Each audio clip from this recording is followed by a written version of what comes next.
মহাখালীর আমতলীতে ৬৫ বছরের পুরাতন petrol pump Gulshan service centre. মঙ্গলবার দুপুর ১টা নাগাদ এই পাম্পে বিকট বিস্ফোরণে দগ্ধ হন ৭ জন। তাদের সবাই চিকিৎসা নিচ্ছেন জাতীয় বার্ন ইনস্টিটিউটে।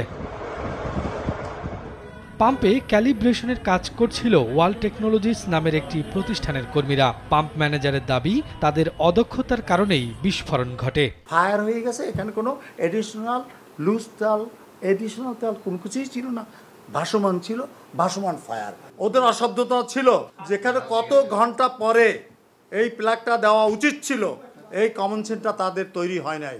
সরেজমিনে দেখা যায় বিস্ফোরণের সব আলামত ছড়িয়ে ফেলেছে পাম্প কর্তৃপক্ষ।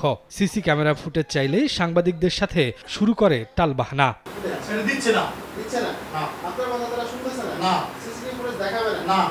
এ নিয়ে ওয়ার্ল্ড টেকনোলজিসের কর্মকর্তাকে একাধিক ফোন করেও মেলেনি সাড়া। খবর পেয়ে ঘটনাস্থলে ছুটে আসে পুলিশ, কিন্তু মালিক পক্ষের অভিযোগ না পেয়ে চলে যান তারা। আমি নিজে গেছিলাম ভাই, মালিক বলছে যে ওই হাউসটা পরীক্ষা করছিল, কি মেশিন নামানোর পরে গ্যাস আগুন ধরে গেছে। এই পাম্পে 2 ট্যাঙ্কের ধারণ ক্ষমতা প্রায় 30,000 লিটার। শফিকুজ্জামান রুবেল, সময় সংবাদ, ঢাকা।